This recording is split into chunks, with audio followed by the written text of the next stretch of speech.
gente terminou a última aula falando do fator de estrutura, que ele ao quadrado é a intensidade proporcional à intensidade de difração de raio-x, e era a soma por todos os átomos de uma célula unitária, né, por todos os átomos da base, de um fator de forma atômica e um termo de interferência, né? Inclusive, vocês na lista de exercícios, vocês vão calcular esse fator de forma, que depende só da densidade eletrônica do átomo. Se eu não me engano, vocês vão calcular isso para o átomo de hidrogênio. Não sei quem já teve a oportunidade de fazer isso. Mas, de fato, vocês vão mostrar que esse, em geral, né, para a densidade do hidrogênio e para densidades atômicas típicas, né, esse fator de forma decai com o módulo de G. Se não me engano, para o átomo de hidrogênio, acho que até uma função analítica, uma lorentziana. Tá? Ou seja, além das variações de intensidade causadas por esse termo de interferência, você vai ter sobreposto a isso um decréscimo geral da intensidade de espalhamento quando você vai para valores de G altos. Tá?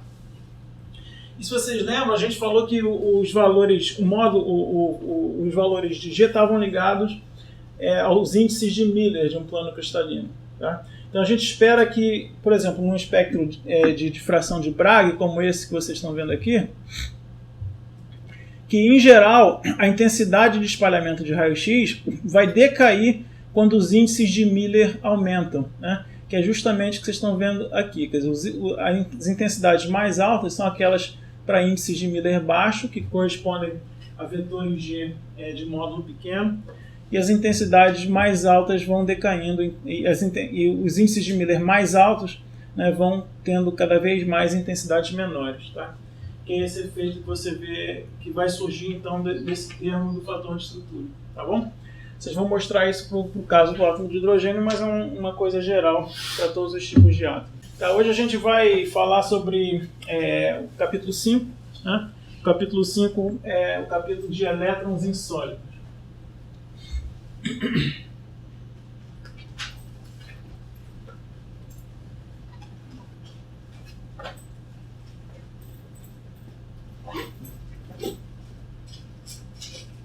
Como eu falei lá no início, esse talvez seja o coração ou a parte mais importante do curso de Física da Matéria Condensada, porque, como a gente falou, né, a maior parte das propriedades do sólido são determinadas pelos elétrons, principalmente os elétrons de valência, né, os elétrons das camadas mais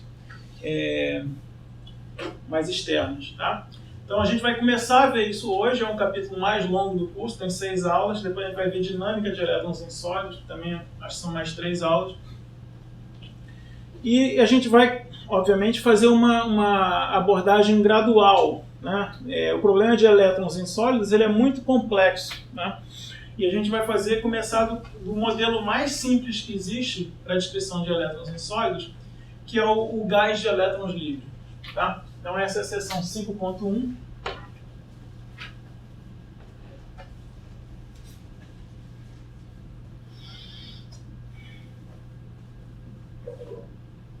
Gás de elétrons livres. Na verdade, na aula de hoje eu vou falar só sobre o estado fundamental do gás de elétrons livres. E na aula que vem é que eu vou abordar propriedades térmicas do gás de elétrons livres.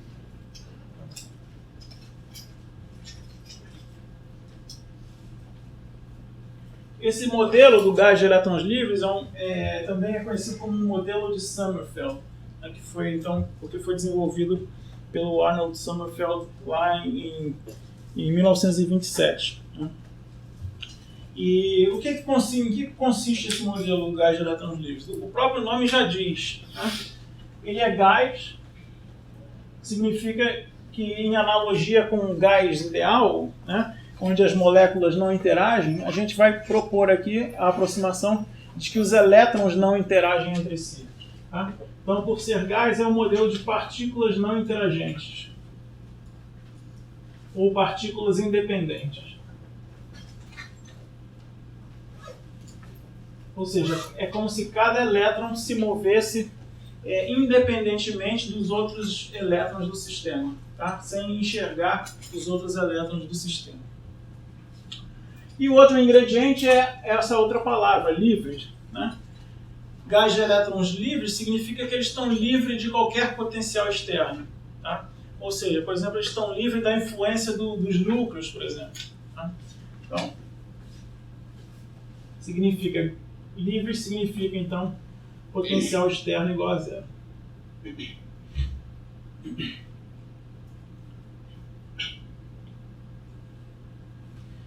Bom, parece bastante irreal isso aí, né? Quer dizer, você esperar de um sistema condensado, onde os átomos estão muito próximos uns dos outros, que os elétrons interajam fortemente, tanto uns com os outros, como também com os íons, com a rede cristalina. Tá?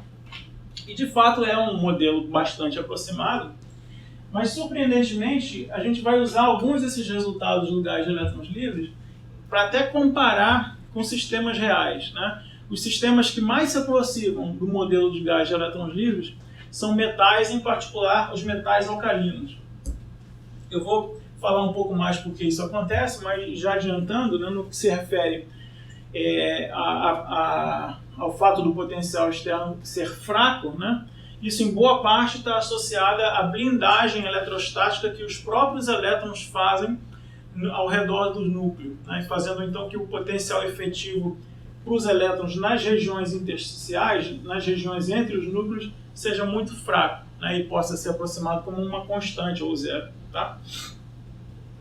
A gente vai falar um pouco mais sobre isso mais para frente. Tá? Então, basicamente, então, o gás de elétrons livres é um modelo de elétrons numa caixa com potencial constante ou potencial igual a zero. Tá? Vocês possivelmente já até viram esse modelo em algum outro momento, não sei, talvez em mecânica quântica ou em física estatística. Então eu vou pegar elétrons independentes em uma caixa de volume V.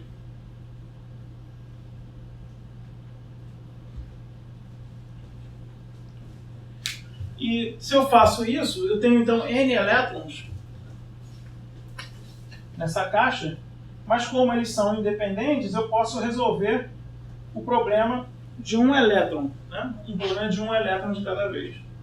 Okay? Bom, como não tem potencial externo, nesse sistema a hamiltoniana é composta apenas pela energia cinética. Né? Então, a hamiltoniana de um único elétron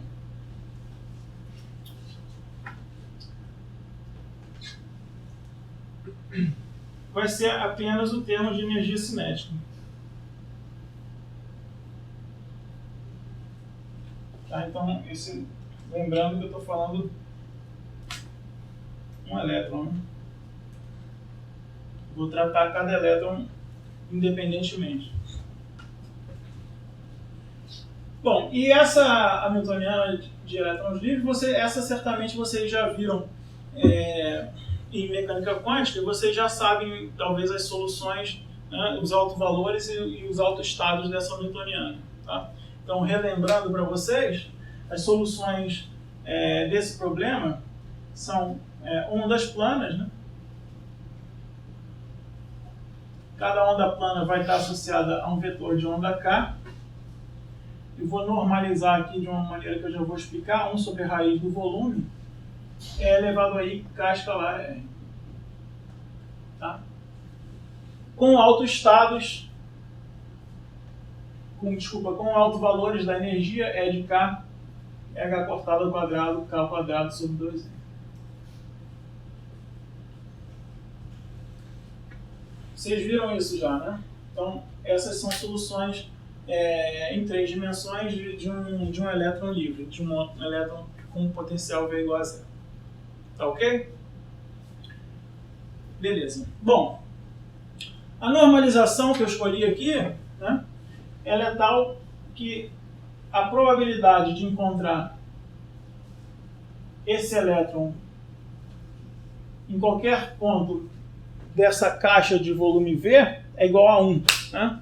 Então, eu usei a normalização tal que 1 é igual a integral sobre a caixa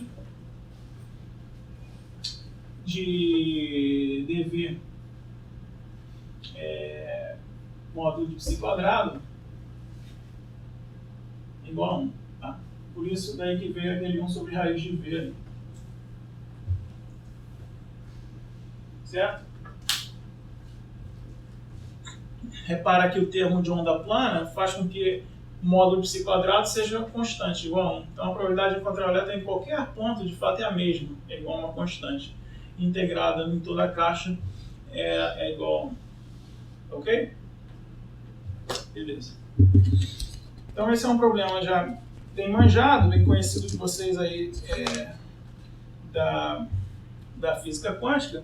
Agora falta eu definir duas coisas importantes. Primeiro, o formato dessa caixa de volume V.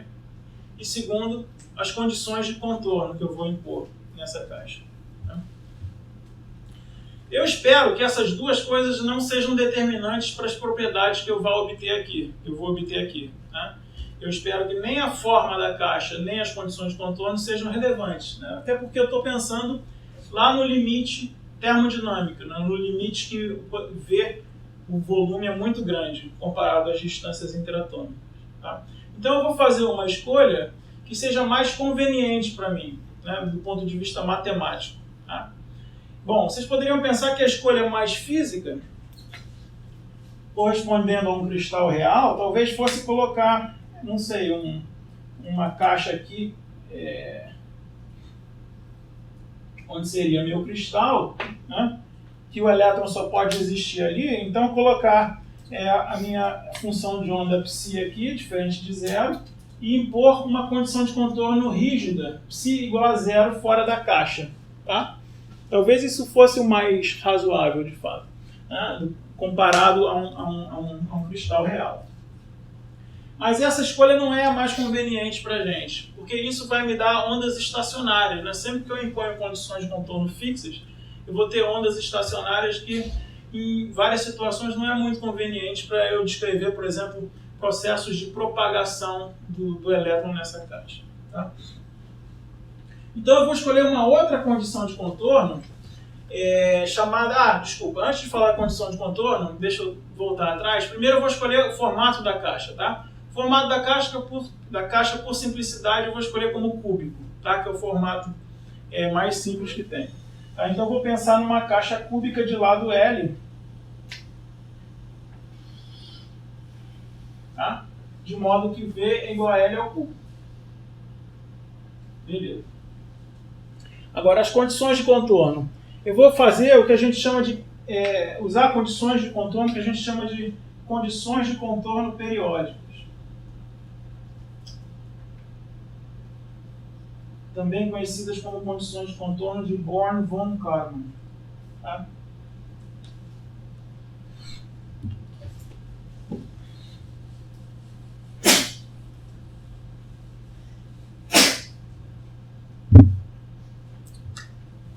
Então, as condições de contorno que eu vou usar são condições de contorno periódicas.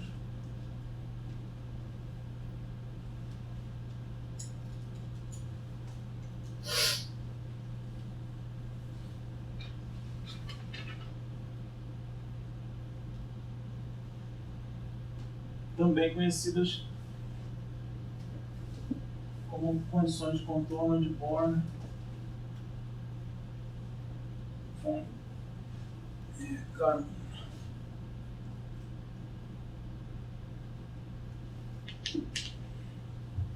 O que são essas condições de contorno matematicamente?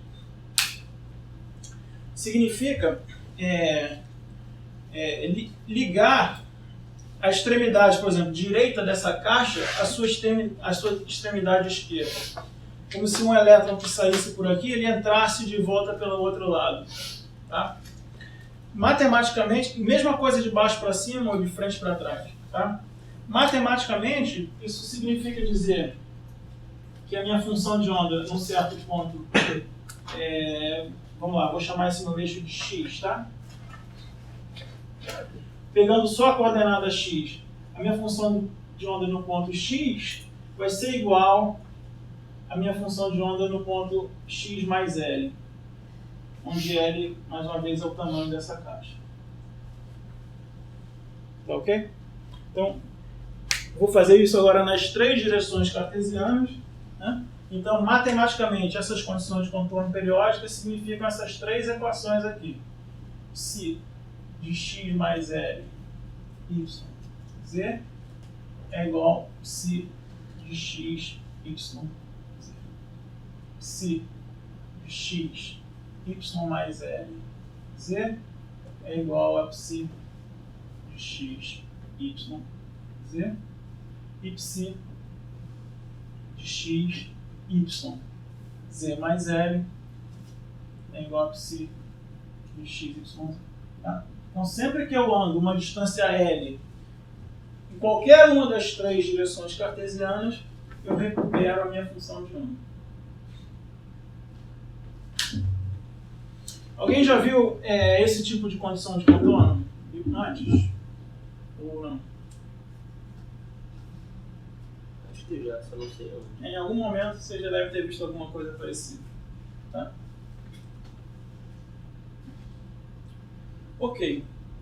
Tá, então vou impor para essa forma da minha função de onda, eu vou impor essa primeira condição de contorno. Tá? Então, a forma que eu escolhi é aquela onda plana, né? Então eu vou dizer aqui, festival de cores aqui, eu vou dizer que 1 sobre raiz de V, o que é elevado a k escalar R? É elevado a kxx mais kyy mais kzz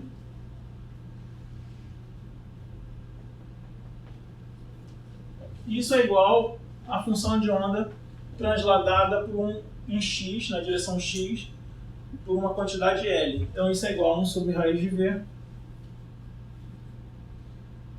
vezes E elevado a I kx, x mais ky, y mais kzz mais kxl, concorda? Então eu transladei apenas a coordenada x por x mais l. Certo? Bom, aí tudo aqui cancela, né? Menos E elevado a I kxl, que portanto tem que ser igual a 1. Tá? Então, E elevado a I kxl é igual a 1.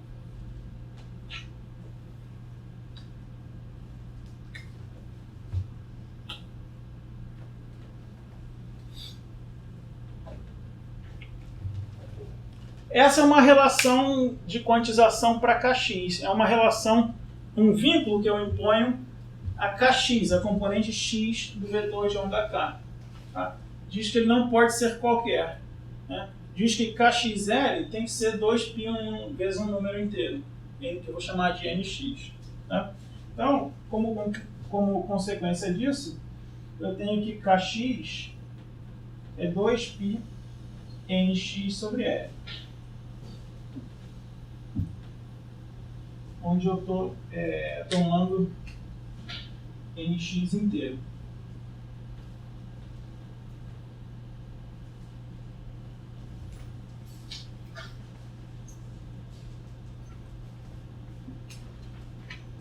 Tá claro isso? Beleza. A mesma coisa que eu fiz para a coordenada x, posso fazer também para impondo as condições de contorno ao longo das coordenadas y e z.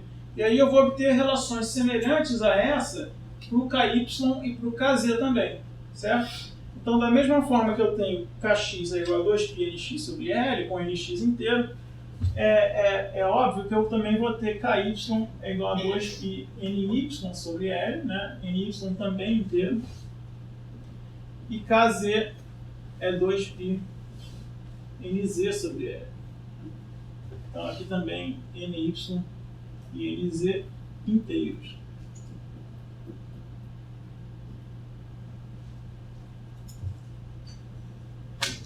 Então essas 3 relações me impõem os valores permitidos para o vetor de onda K. Né? Depois que eu impus essa condição de contorno, eu não posso ter mais qualquer valor de K. Tá? Eu posso ter apenas esses valores de K permitidos. Bom, que valores de K permitidos são esses? Se vocês repararem, eles vão formar uma rede cúbica, né, de parâmetro de rede 2π sobre L no espaço recíproco. Por exemplo, se eu pegar o plano Kz igual a zero, né, o plano Ky, Kx, Ky aqui, Kx aqui, os valores permitidos para esse K correspondem a todos os inteiros possíveis nx, ny, nz, indo de menos infinito a infinito. Tá? Então eu posso ter... Aqui eu botei já o nz igual a zero, mas eu posso ter nx e ny igual a zero, então isso vai me dar a origem, né? E assim por diante. Eu vou ter vários pontos aqui que nesse plano vão formar uma rede quadrada, mas em 3 dimensões a gente sabe que eles vão formar uma rede cúbica. Né?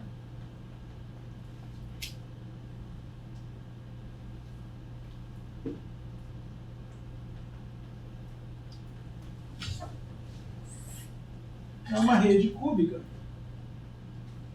simples, cujo parâmetro de rede é 2π sobre L.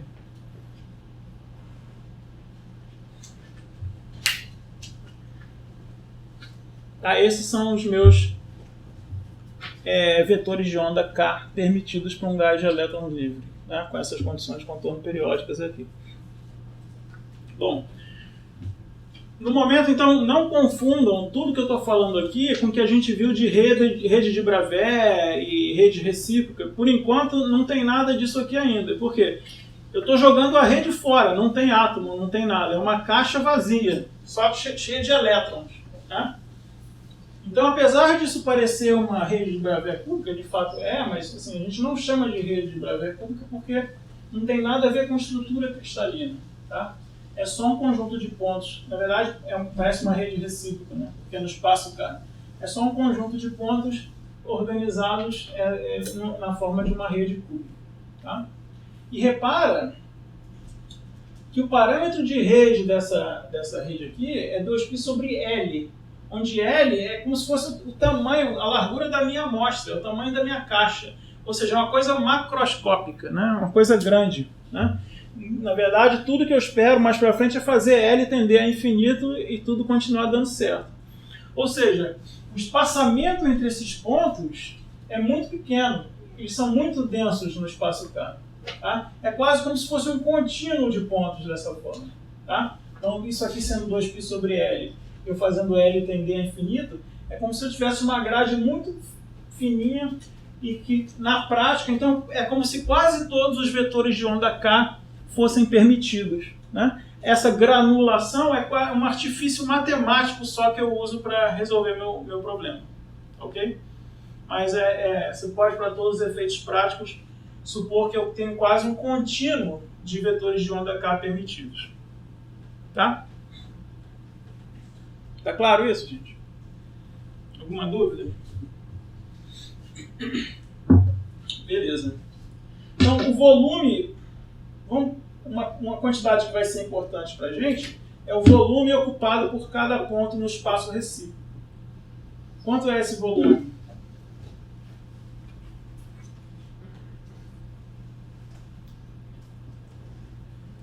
Volume ocupado por cada ponto K permitido. Nota que não é um volume no espaço real, é um volume no espaço recíproco. Né? Dá quanto esse volume? 2π sobre L ao cubo.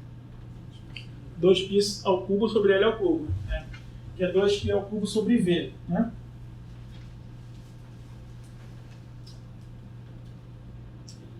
Certo? Esse é o volume associado a cada um desses pontos no espaço recíproco. Isso vai ser importante para a gente daqui a pouco. Tá? A densidade de pontos é o inverso disso. Né? Então é V sobre 2π ao cubo. A densidade de pontos no espaço K. Beleza. Tá, então agora que eu já sei, essas são as soluções de um elétron, né? Essas são as soluções de um elétron. Agora sim eu vou voltar à situação que eu coloquei no início, que eu quero colocar N elétrons nessa caixa.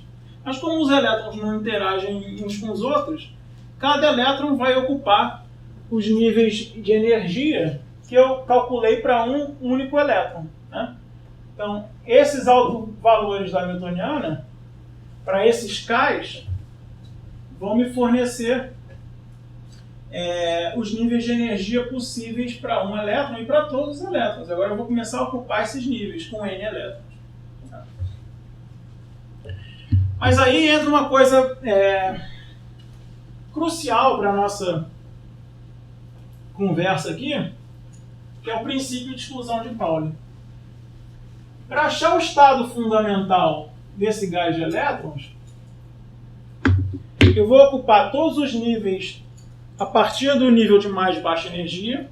Eu vou ocupar preencher com meus N elétrons, mas o princípio de exclusão de Pauli me proíbe que eu tenha mais de 2 elétrons no mesmo nível. Quer dizer, um com spin para cima e outro com spin para baixo. Tá? Então, princípio de exclusão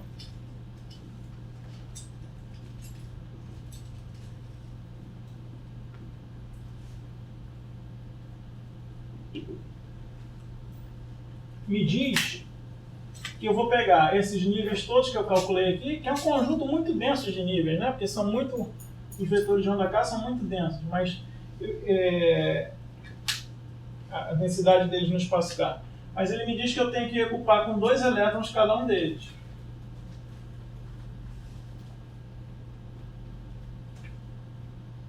ms igual a mais meio e ms igual a menos meio. Tá? E se eu tenho N elétrons, eu vou começar a fazer isso a partir do nível de mais baixa energia, se eu estou interessado no estado fundamental. Beleza. Qual é o nível de mais baixa energia aqui nessa figura? A origem. É a origem, K igual a zero. Né? A energia é só proporcional a K ao quadrado. Então, a energia, o estado de mais baixa energia corresponde a K igual a zero, vetor de onda zero. É uma onda plana que, na verdade é uma constante. Né? Ela não é uma onda plana propagante, na verdade. Tá? É uma função constante. Tá? Então, eu começo a ocupar aqui com 2 elétrons. Aí eu tenho mais de 2 elétrons. Quais são os próximos que eu vou ocupar? Os primeiros vizinhos. Esses primeiros vizinhos. Aí eu coloco aqui, aqui, aqui e aqui. Aí já posso botar aqui, se fossem 2 dimensões, poderia botar mais 8 elétrons. E assim por diante. Né? E aí eu vou começar a ocupar a partir da origem todos os elétrons. Todos os níveis. Bom.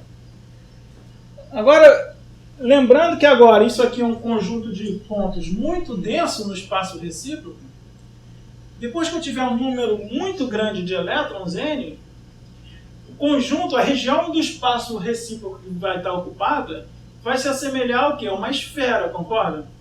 Que é a região de pontos que eu posso preencher para minimizar a energia total do sistema. Tá?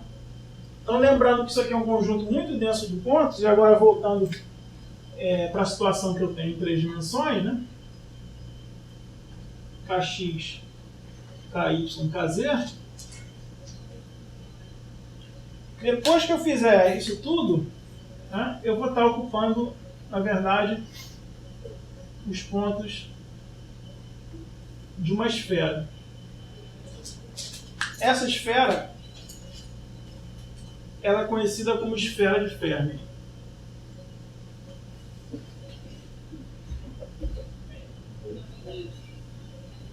É a região do espaço K onde eu tenho os estados ocupados por elétrons. A superfície dessa esfera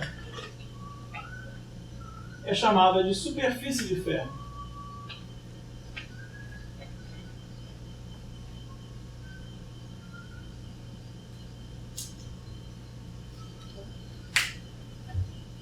A superfície da esfera de Fermi é o conjunto de pontos que descreve os elétrons com mais energia, né? Os mais energéticos, né? O que tem a maior energia. Tá? Então, a superfície de Fermi ela é o conjunto de pontos dado por essa equação aqui, ó. E de K é a maior energia possível, que eu vou chamar de energia de Fermi. Você vê que a nomenclatura não é muito original, né? Superfície de Fermi, esfera de Fermi, energia de Fermi. Então, energia de Fermi, que eu estou chamando de EF, é energia máxima dos elétrons. E nessa situação, temperatura zero, tá?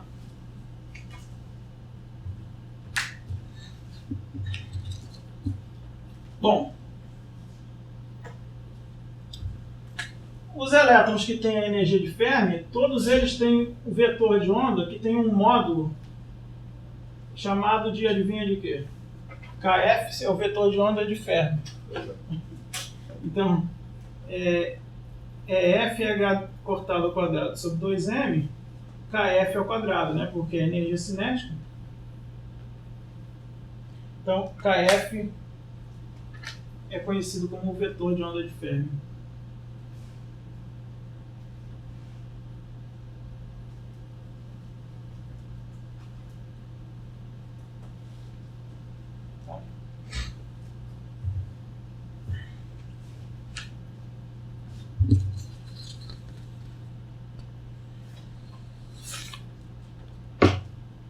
Beleza.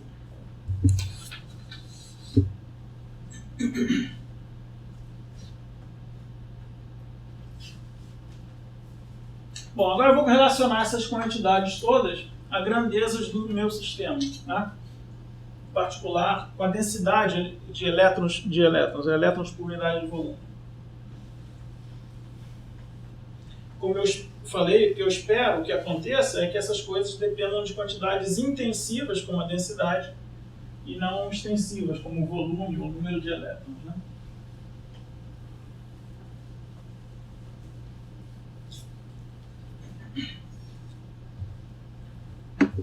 Então vamos começar a fazer esses exercícios.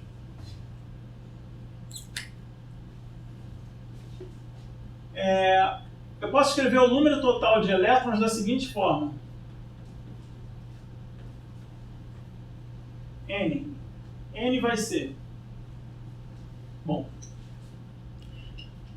uma maneira de escrever N é eu ver exatamente aqui quantos níveis estão ocupados. Cada nível ocupa 2, né? 2 elétrons, né? Então, N vai ser 2 vezes o número de níveis que estão ocupados ali dentro. Concorda?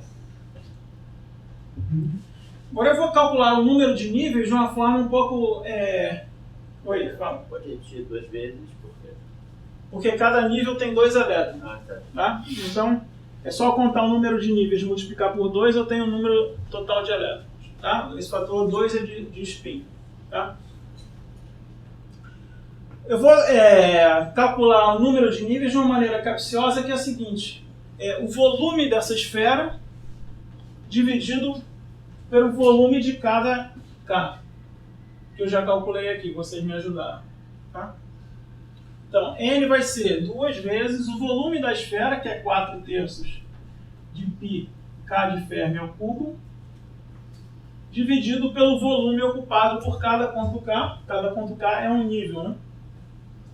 Que é 2π ao cubo sobre V.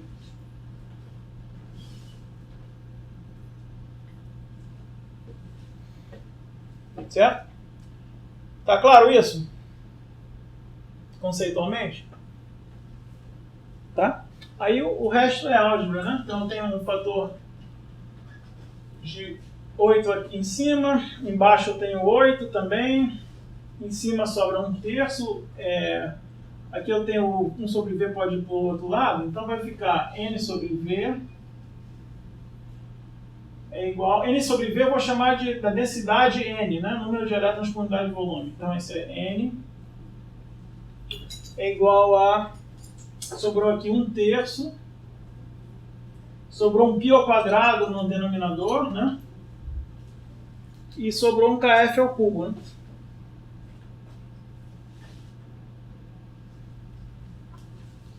certo?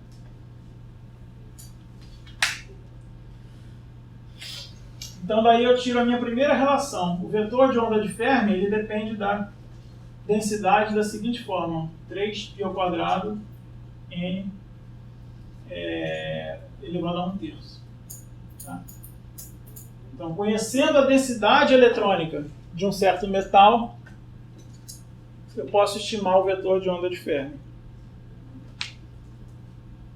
A mesma coisa para a energia de Fermi, né? Então, a energia de Fermi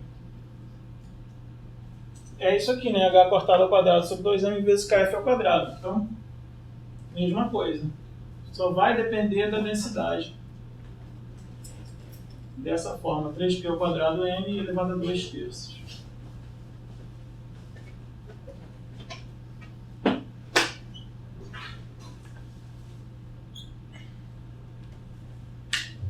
Tá? Essa é uma relação importante para a energia de Fermi em função da densidade. Essa aqui. A gente vai usar em alguns momentos aí.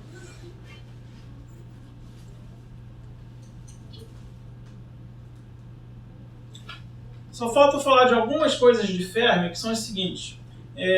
Se você reparar, essa função de onda que eu apaguei aqui, né? A minha onda plana, além de ser um autoestado da hamiltoniana, é também um autoestado do operador momento. Vocês já devem ter visto isso também, né? Em mecânica quântica.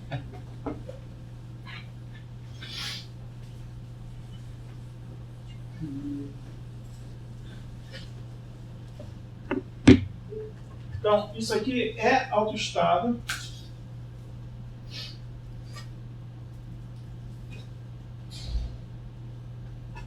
do momento P igual a menos IH cortado gradiente.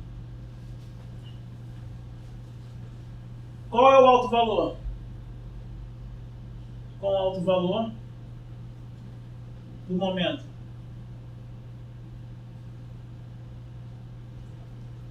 H cortado K, né? Certo?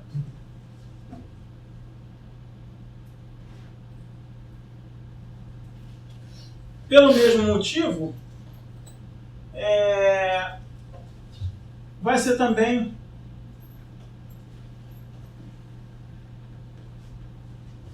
do operador velocidade.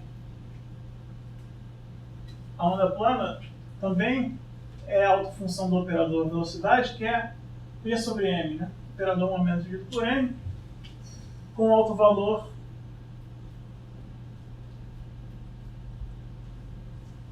H cortado K sobre M.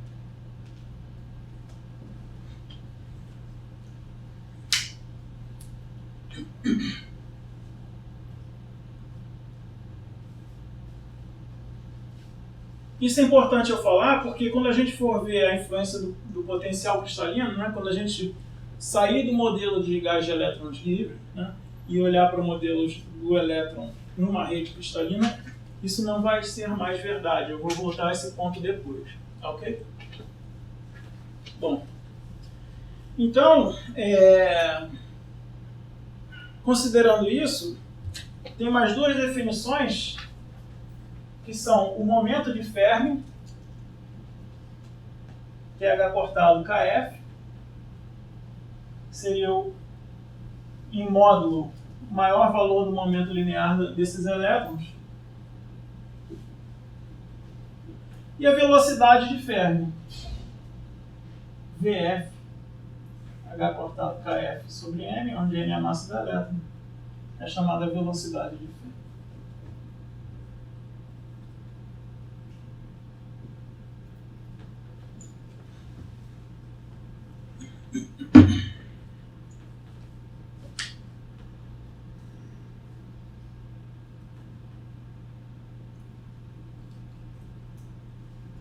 Seria em módulo as velocidades dos elétrons mais velozes, mais energéticos nesse sistema. E para completar a minha nomenclatura não muito original, eu vou definir agora também a temperatura de Fermi. Como vocês definiriam a temperatura de Fermi? Divide a derivada da energia pela entropia. Só que eu não tenho nem... Eu tenho energia, mas eu não falei de entropia ainda. Eu vou definir como sendo a energia de Fermi sobre a constante de Boltzmann. Tá? Mas foi bom você ter falado isso, porque me traz ao início da minha aula que eu estou falando tudo de T igual a zero aqui, né? Temperatura igual a zero. Tá? Então a temperatura de Fermi, ela não é a temperatura física dos gás de elétrons. Os gás de elétrons estão em temperatura T igual a zero. Ela é só um parâmetro de temperatura. Ela vai ser mais importante na próxima aula. Né? É uma escala de temperaturas relevante para o problema do gás de elétrons. Significa que quando na próxima aula eu falar temperatura alta ou temperatura baixa, isso em física não tem muito significado. Né? É alta ou baixa em relação ao quê? Então vai ser alta ou baixa em relação, nesse problema específico, à temperatura de Fermi. Tá? É o que determina a escala de temperaturas relevante para o gás de elétrons. Tá? E uma coisa também interessante para falar da velocidade de Fermi. Quando eu faço os cálculos para metais típicos, né? Acho que eu tenho aqui também nos slides, deixa eu ver aqui.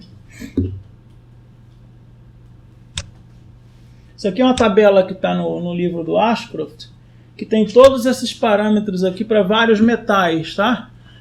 Lítio, sódio, potássio, né? Vários metais. A energia de Fermi é sempre da ordem de alguns eletronvolts, né? Não sei se dá para ver direito, 4.74, 3.24, 2.12, etc. As temperaturas de Fermi são da ordem de 10 a 4 Kelvin, são altíssimas, né? Então, a temperatura alta ou baixa, temperatura ambiente é quase como T igual a zero para o gás de elétrons. Isso é um ponto importante, porque é muito menor do que temperaturas de Fermi típicas. Tudo isso dessa tabela foi obtido por essas relações com a densidade. Tá? Então, a partir da densidade, você calcula KF, calcula EF, calcula tudo. Tá? Outra coisa importante, a velocidade de Fermi. São tudo na ordem de 10 a 6 metros por segundo, tipo 1/100º da velocidade da luz. Então, são velocidades altíssimas. Né? Então, mesmo a T igual a zero, você tem elétrons andando ali no sólido com velocidades altíssimas, que é muito diferente do que você esperaria para um gás clássico. Né? Para um gás clássico, você esperaria que a energia, a temperatura cada vez mais baixa, indo a zero, as velocidades tenderiam a zero também. Tá? Aqui não. O que faz isso ser diferente é o quê? De um gás clássico? O princípio de exclusão. Né? O princípio de exclusão faz com que nem todos os elétrons possam ocupar o nível de energia mais baixa que eles gostariam, mas eles têm que ocupar níveis cada vez mais altos, cada um com um vetor de onda apontando numa certa direção, com uma certa velocidade, com uma certa energia. Tá? Então isso faz toda a diferença. Né? Então, o princípio de exclusão, como a gente falou na primeira aula, é um dos ingredientes fundamentais para a descrição eletrônica nos sólidos e, consequentemente, para toda a física da matéria condensada. Está claro isso? Alguma dúvida?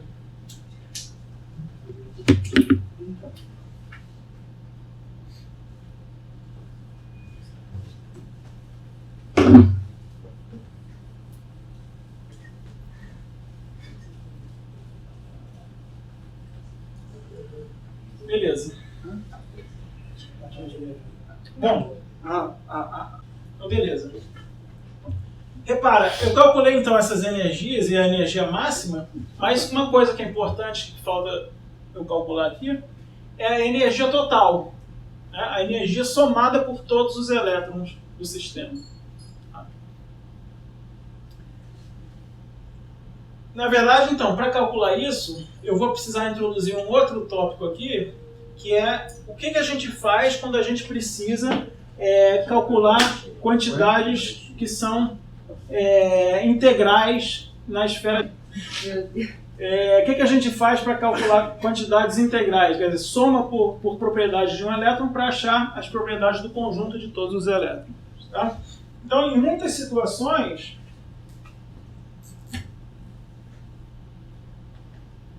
eu quero calcular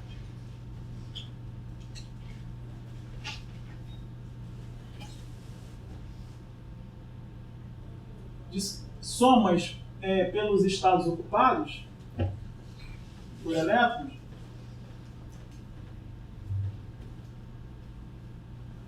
Ou seja, eu quero calcular uma certa quantidade F, né?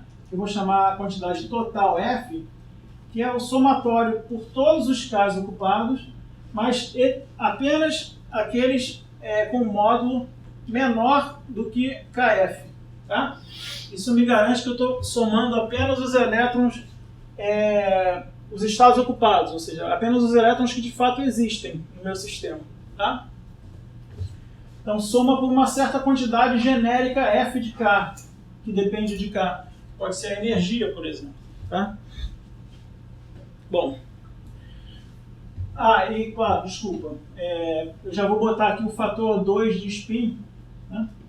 Que em geral ele vai estar, exceto em problemas que envolvem magnetismo, a gente vai estar sempre considerando que cada nível está ocupado 2 vezes. O F de K é o quê?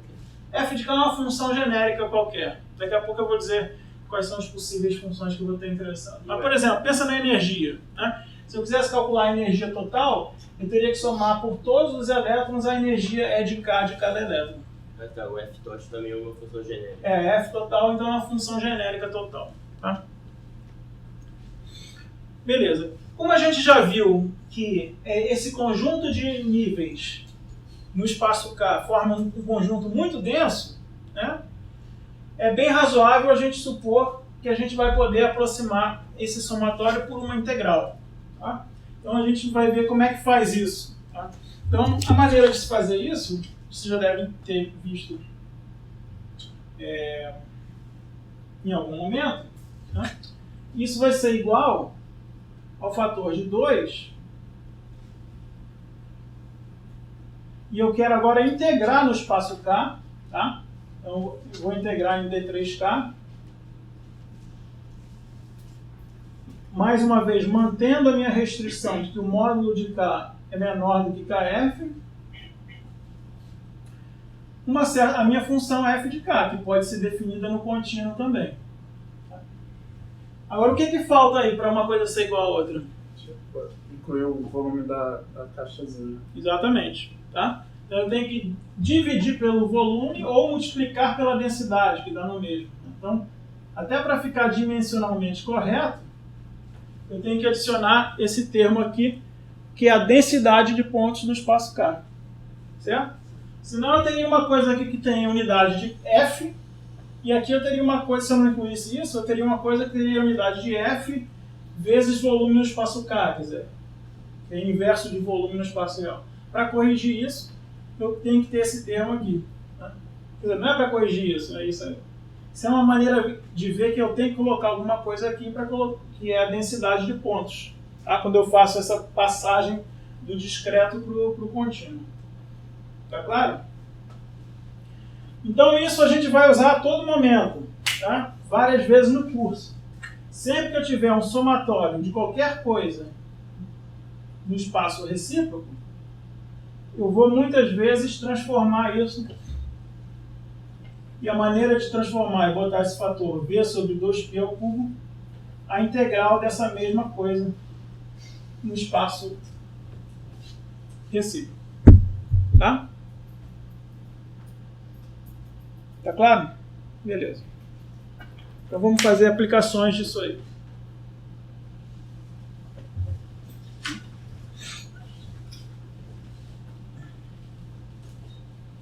O primeiro uso dessa regrinha, eu vou calcular uma coisa que eu já sei, na verdade, mas só para mostrar que dá certo, que é o número total de elétrons. Tá? Então, o que é o número total de elétrons? O número total de elétrons é 2 vezes, eu tenho que somar na esfera de Fermi, né? módulo de K menor do que KF, somar o quê?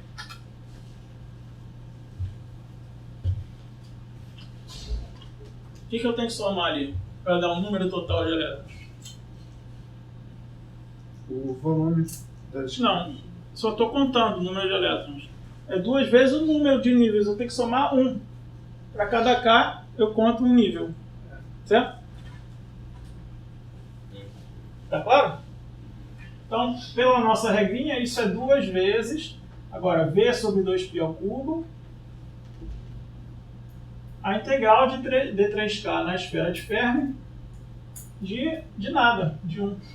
Então, isso vai me dar nada mais, nada menos do que o volume da esfera de Fermi. Certo? Então, o resultado é 2V sobre 2π ao cubo. O volume da esfera de Fermi, que é 4/3 de π kF ao cubo.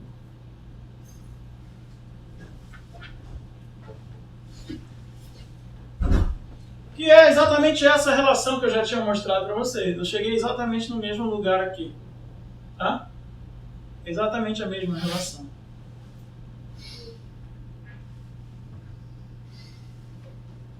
Ou seja, isso aqui não tem muita graça. Ele só vai me dar novamente a relação entre KF e a densidade. KF é 3π ao quadrado n elevado a 1/3. Então, é só para mostrar que eu estou no caminho certo, tá? Agora vamos usar essa relação para calcular uma coisa mais importante. Vamos calcular agora a energia total do gás de elétrons. Ok? Beleza. Vamos calcular agora a energia total. A energia total vai ser a soma de todas as energias de cada um dos elétrons, né? Como eu tenho conjunto de elétrons independentes.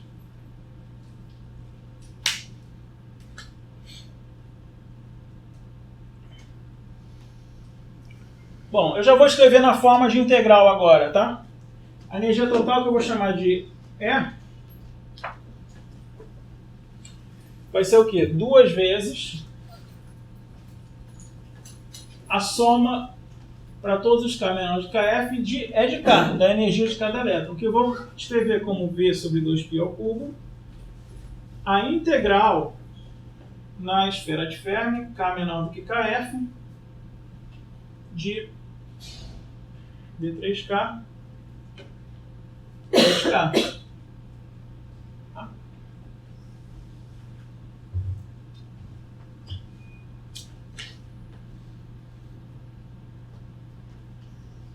Certo?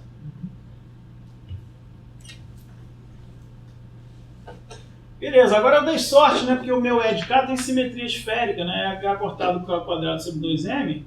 Então essa integral, que é uma integral de 3 dimensões no espaço K, eu posso transformar numa integral radial somente, né? Então isso vai ficar 2V sobre 2π ao cubo,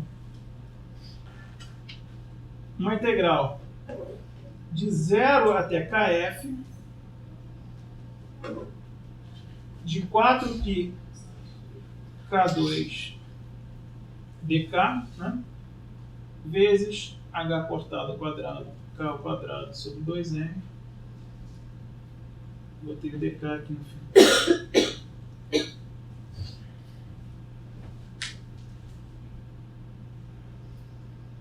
Tá certinho?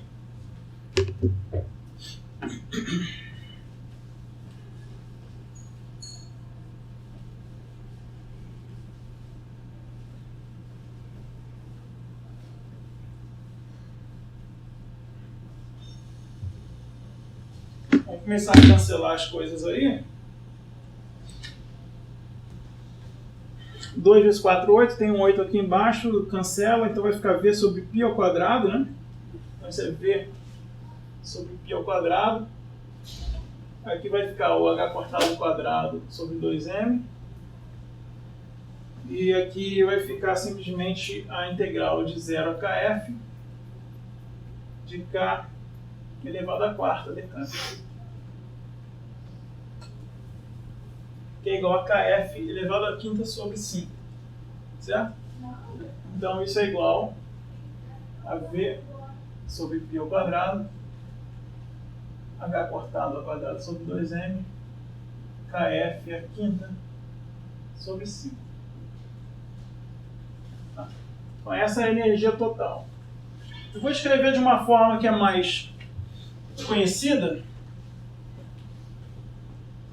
que é a seguinte.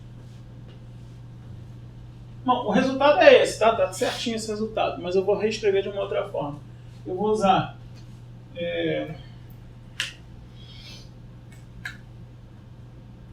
então, usando V, vou mudar de V para N ali, tá? Então, V é igual a N sobre a densidade. E também vou usar a relação que eu já determinei para o KF ao cubo. Eu vou usar KF ao cubo, é 3π ao quadrado N. Lembra disso? Se eu faço isso, a minha energia total é N sobre N, π ao quadrado, H ao cortado ao quadrado sobre 2m, vezes 1/5, vezes KF a quinta. KF a quinta eu vou separar em 3π ao quadrado N, que é KF ao cubo, e vou deixar KF ao quadrado aqui, tá? Por que isso? Vocês já vão perceber. Porque quando eu faço isso,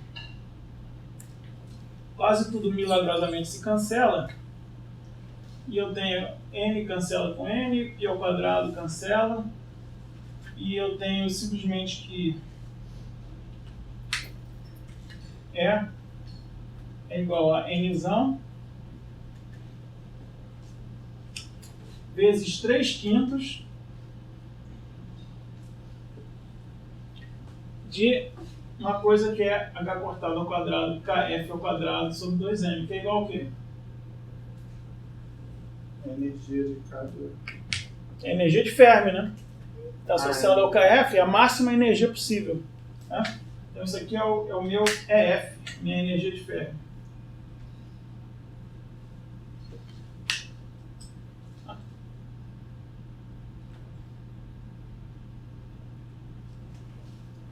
Então o resultado final, eu vou escrever dessa forma, E sobre N, que é a energia por elétron, tá?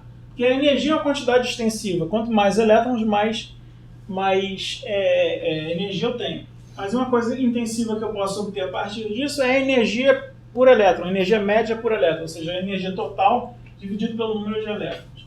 Isso é esse resultado bem conhecido, que é igual a 3/5 da energia de Fermi. É 3/5 da energia máxima dos elétrons. Tá? É mais ou menos esperado, né, que fosse assim. Quer dizer, não, você não poderia antever o fator de 3/5. Mas você esperaria que a energia por elétron, média, fosse menor do que a energia máxima, que é EF. Então, tinha que ser alguma coisa entre 0 e EF. Então, aparece esse fator de 3/5 aí. Tá? Então, esse é um resultado importante, que é bem conhecido em física da matéria condensada.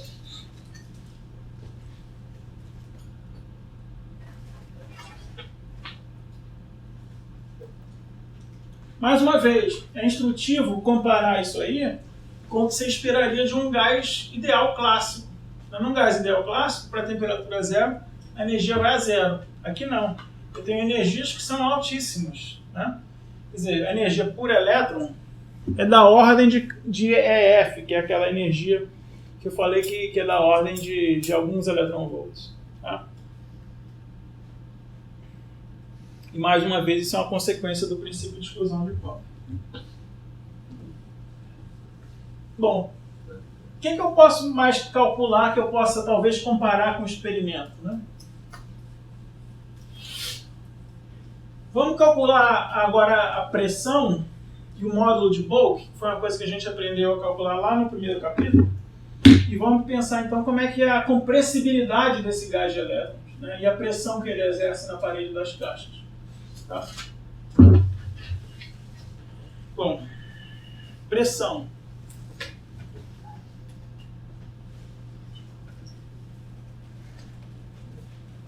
Eu vou calcular a pressão como menos a derivada da energia total em relação ao volume, mantendo fixo o número de partículas m.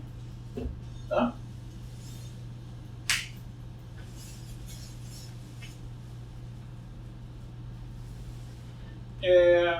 Bom, então, para fazer isso, eu tenho que voltar aqui, talvez, nessa expressão aqui, e escrever tudo em função do volume, tá? De N e V.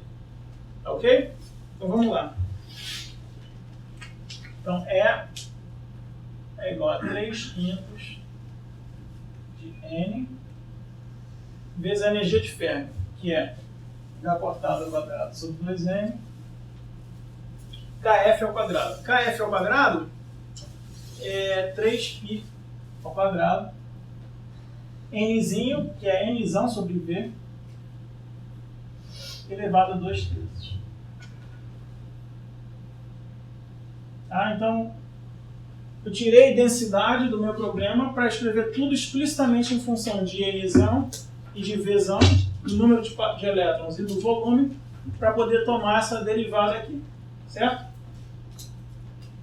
E aí fica simples, né? Fica o quê? Então a pressão vai ser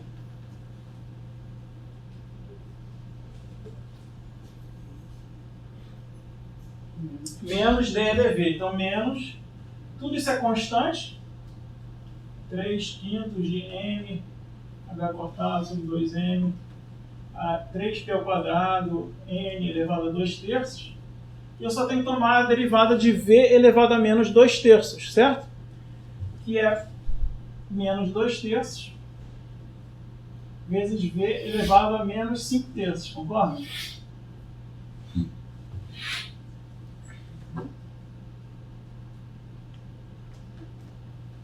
O menos com menos dá mais, cancela, fica positivo, a pressão como deveria ser.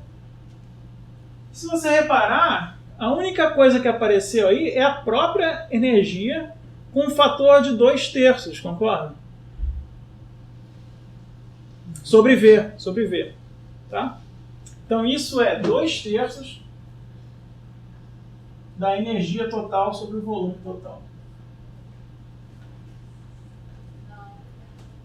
Deu para ver isso? Tá? Tá claro? Porque eu pego 2/3 desses 5/3 e volto para cá para recuperar a energia e sobrou 1 sobre V aqui, que eu botei aqui. Todo mundo viu isso? Então, a pressão é 2/3 da energia total sobre o volume total. Então, é 2/3 da densidade de energia do meu sistema. Então, isso é pressão mesmo, que eu posso medir, né? É pressão que esse gás de elétrons, mesmo a temperatura zero, está exercendo nas paredes dessa caixa. Tá? E ela surge, se você quiser ir mais adiante ainda nessa analogia clássica, ela surge porque essas velocidades dos elétrons não são nulas, mesmo a temperatura zero. Então, é uma pressão que existe a temperatura zero. Uma coisa que eu posso medir mais facilmente que a pressão é a compressibilidade, ou o inverso disso, que é o módulo de Boole.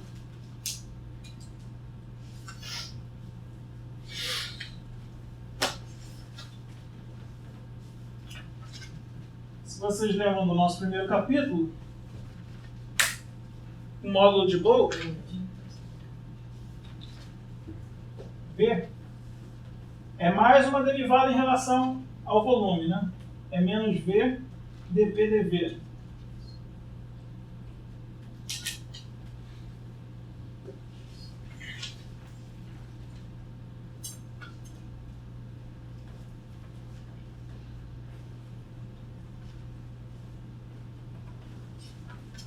Então eu vou voltar nessa relação aqui, para não me perder. Porque aqui eu tenho N e tenho V separadamente, né? Isso aqui tem que ser feito a N constante.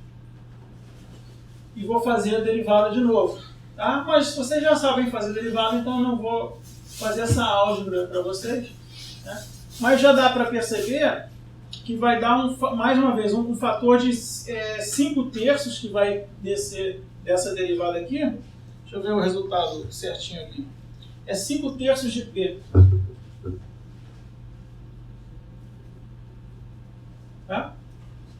O menos 5/3 cancela com esse menos.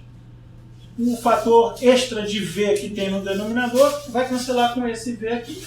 Tá? Então vai dar simplesmente 5/3 de P. Tá certinho que a gente já viu que o módulo de Boole tem dimensões de pressão. Tá? 5/3 de P, se eu quiser escrever em termos da energia, eu posso também, como P é 2/3 de E sobre V, então dá 5/3 de 2/3 de E sobre V. Então é 10/9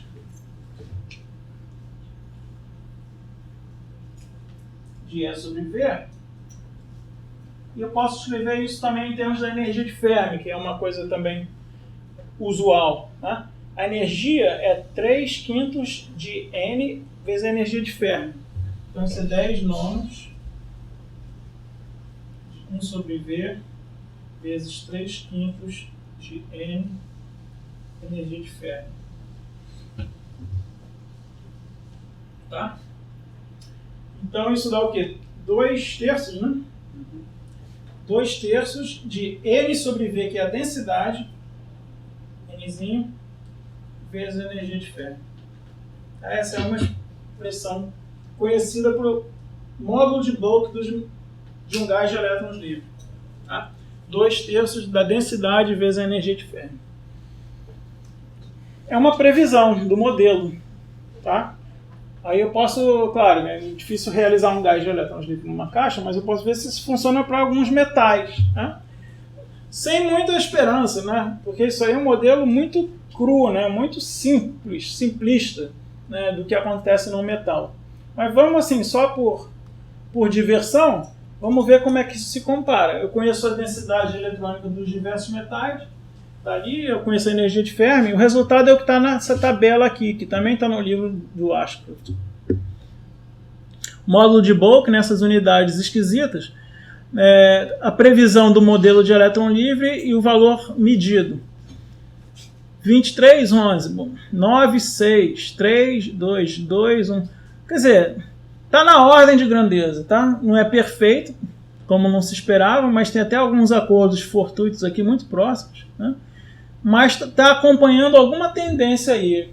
Né? Então, mais uma vez, não se esperava nada muito melhor do que isso, mas é surpreendentemente saber que pelo menos uma boa parte da compressibilidade dos metais é devido a esses elétrons. Né?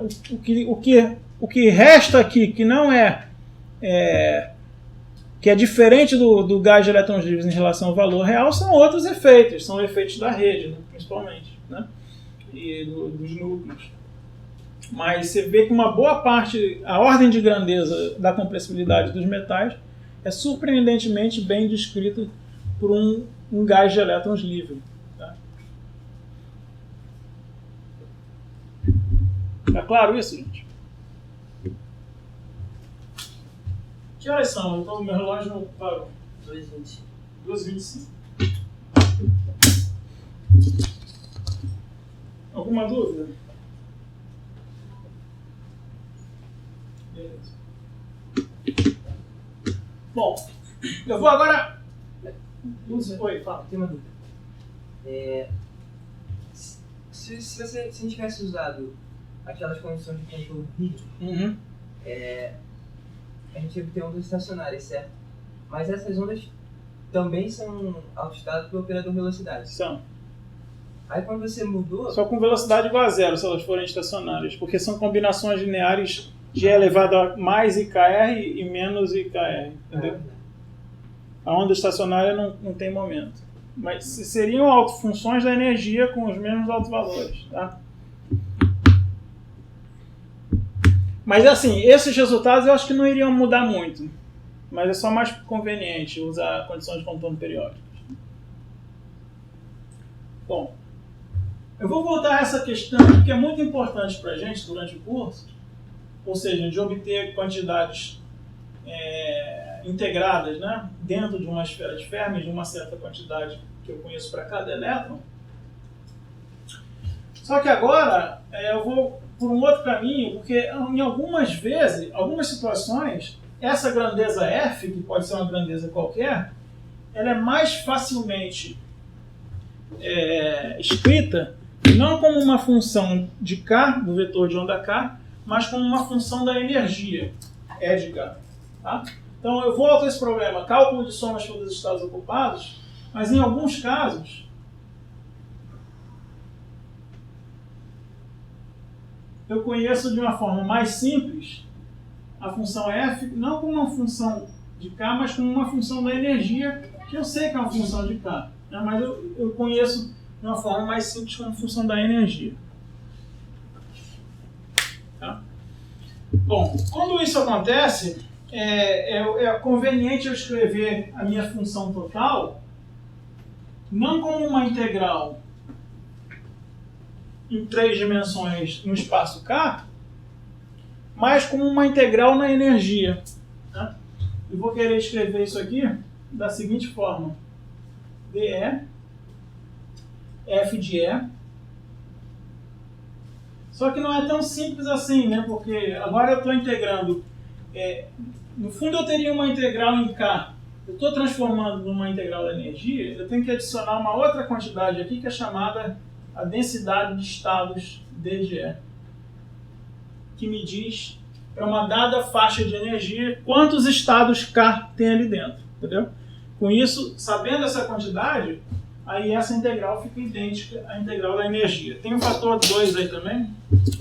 Eu incluo esse fator de 2 na densidade de estados. Tá? Então é assim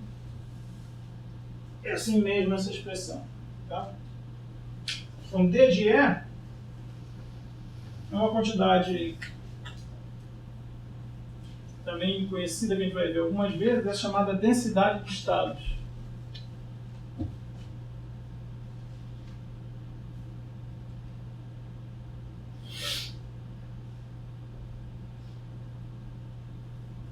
Isso é igual ao número de estados de um elétron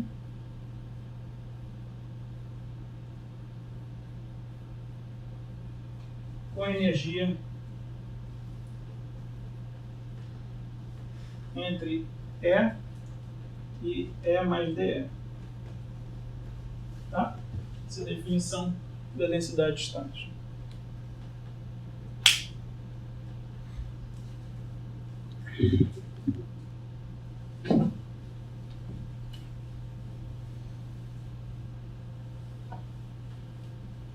Bom, vamos calcular essa densidade de estados aí. Para o nosso caso do gás de elétrons livres. Tá?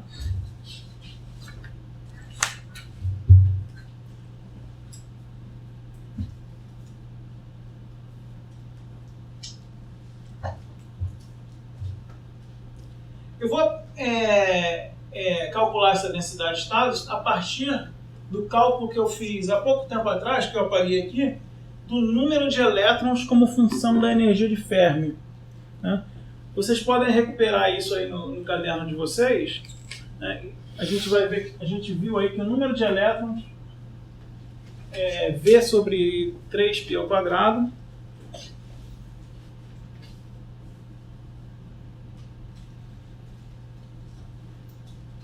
O K de Fermi, 1 sobre o K de Fermi, né? Então é 2m energia de Fermi sobre H cortado elevado a 3 meios, tá? Eu não escrevi exatamente dessa forma, mas enfim, em algum momento aí eu escrevi essa expressão. Quando eu calculei n fazendo aquela integral, lembra? A gente escreveu em função de Kf. Aqui eu só estou transformando Kf em energia de ferro. Tá claro isso? Preciso voltar? Não, tá certinho. Né? Então, eu olhando para essa expressão, eu vou reinterpretar o que está escrito ali da seguinte forma. Isso aí é o número de elétrons com energia menor do que EF, do que a energia de Fermi, concorda? Agora, não tem nada de especial em EF. E EF foi só o meu limite superior de integração, lembra? Eu poderia ter feito a mesma integral para uma energia superior qualquer, menor do que EF. E aí eu obteria o quê? O número total de elétrons com energia menor do que E. o limite superior de integração que eu escrevi. Certo? Então, eu vou generalizar isso para calcular n de E. Eu vou usar esse n esquisito aqui. N de E. V sobre 3π ao quadrado. Aqui, em vez de EF, eu boto E, energia qualquer, elevado a 3 meios. Isso aqui, por definição, é o número de elétrons com energia menor do que é. Tá claro isso? Todo mundo entendeu? Tem uma pequena sutileza nesse argumento, mas tá claro? Que sutileza. Se você achou trivial, pra mim tá bom. Ou eu entendi ou não entendi nada. É mais provável que você tenha entendido. Mas tá claro? Todo mundo entendeu? Então, beleza. E agora eu vou relacionar isso à densidade de estados definida dessa forma. Olha só. Se eu quiser agora calcular N de E mais DE, ou seja, essa mesma quantidade, mas numa energia que é E mais um epsilon, um delta E, um DE infinitesimal, o que isso vai ser? Vai ser o N de E mais o quê? Desculpa. O número de estados de um elétron com energia entre E e mais DE é DE. Certo? Que tem que ser proporcional ao intervalo, lógico. Tá? Então, por definição, o que tem aqui nesse outro termo da equação é o número de estados de um elétron com energia entre E e E mais DE, que é basicamente a densidade de estados vezes DE. Tá? Então, isso é D de E, DE. Certo?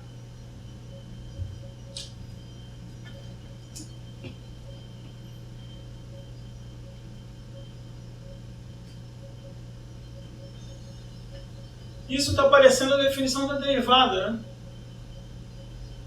Então daí eu concluo que eu posso escrever a densidade de estados como a derivada de n esquisito, né? Em relação à energia. Certo?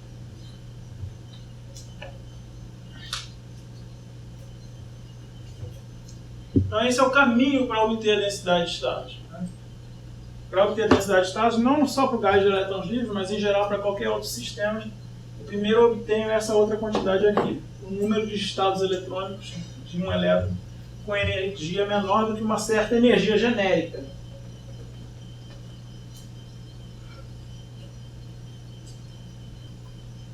E agora só tomo a derivada disso para achar a densidade de estados. Então,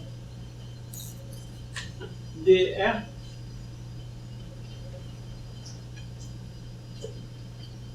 vai ser 3 meios. Então vai ficar aqui 1 meio, né? V sobre π ao quadrado.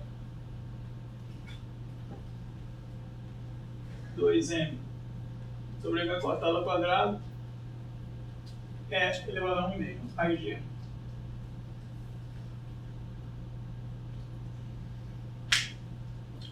Repara, essa densidade de estados ela é proporcional ao volume, tá?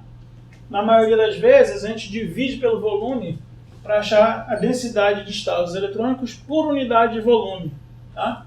Então, muitas vezes, a gente quer essa quantidade que é intensiva.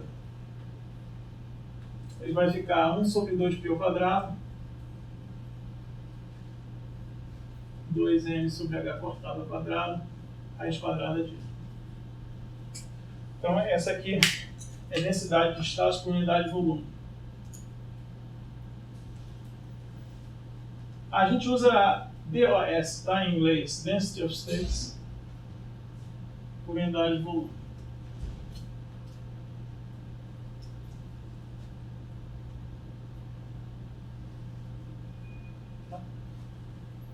professor. Oi. É que eu acho que eu não entendi porque apareceu o DE ali, no N de E mais DE. Porque eu acho que eu tinha esquecido do DE aqui, botei aqui.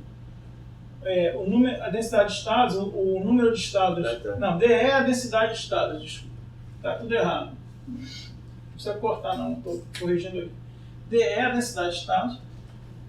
E DE, isso aqui, o número de estados de um elétron com energia entre E mais DE, é a densidade de estados vezes o intervalo de energia DE, tá?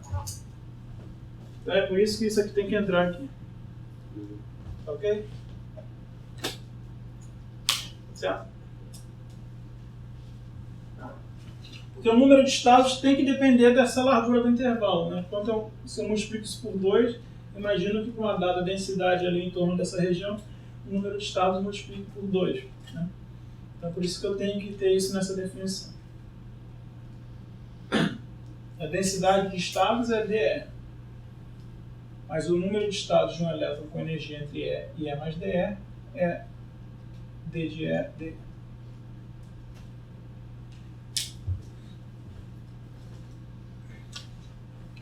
Bom, acabei de encontrar então uma densidade de estados que depende da raiz quadrada da energia. Né? Isso é uma assinatura do gás de elétrons em 3 dimensões. Tá? Então, densidade de estados como função da energia. Claro, não tem nenhum estado com energia negativa, né? Porque eu só tenho energia cinética. Então começa de 0 e aí vai subindo aqui como uma raiz quadrada. Tá? Vai ser proporcional à raiz quadrada da energia. Isso é uma consequência de 2 fatores. Primeiro, da relação de dispersão do gás de elétrons, H cortado K ao quadrado sobre 2m, então tem a ver com o fato de eu ter uma relação de dispersão quadrática, e tem a ver com a dimensionalidade também do problema. Tá? O fato de ser em 3 dimensões é relacionado a esse raiz quadrada de E. Então, em 2 dimensões, é um problema que vocês vão fazer na próxima lista, vocês vão mostrar que, na verdade, essa densidade de estados ela é constante, independente da energia. Em uma dimensão, ela diverge com 1 sobre a raiz quadrada de E. Tá? Então, é muito fortemente dependente da dimensionalidade. Tem várias coisas que você mede que são assinaturas experimentais da densidade de estados. Então, medidas da densidade de estados te dão uma indicação um pouco sobre a dimensionalidade do seu sistema. Tá?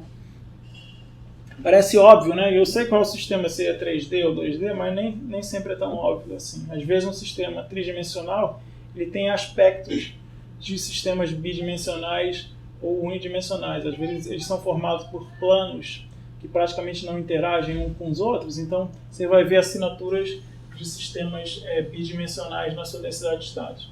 A mesma coisa para em uma dimensão. Então, medidas que são indiretamente medidas da densidade de estados, e tem várias medidas desse tipo, são um caminho para você investigar a dimensionalidade do seu sistema. Tá? Que horas são?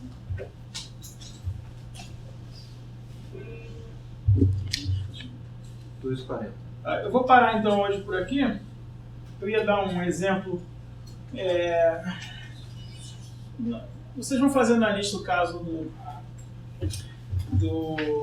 de 2 dimensões do gás de elétrons livre, mas eu vou fazer talvez um exemplo no início da aula que vem do grafeno, que também é um caso bidimensional, mas que tem uma relação de dispersão diferente. A energia, em vez de ser H cortado K ao quadrado sobre 2m, em vez de ser quadrática, ela é linear com K.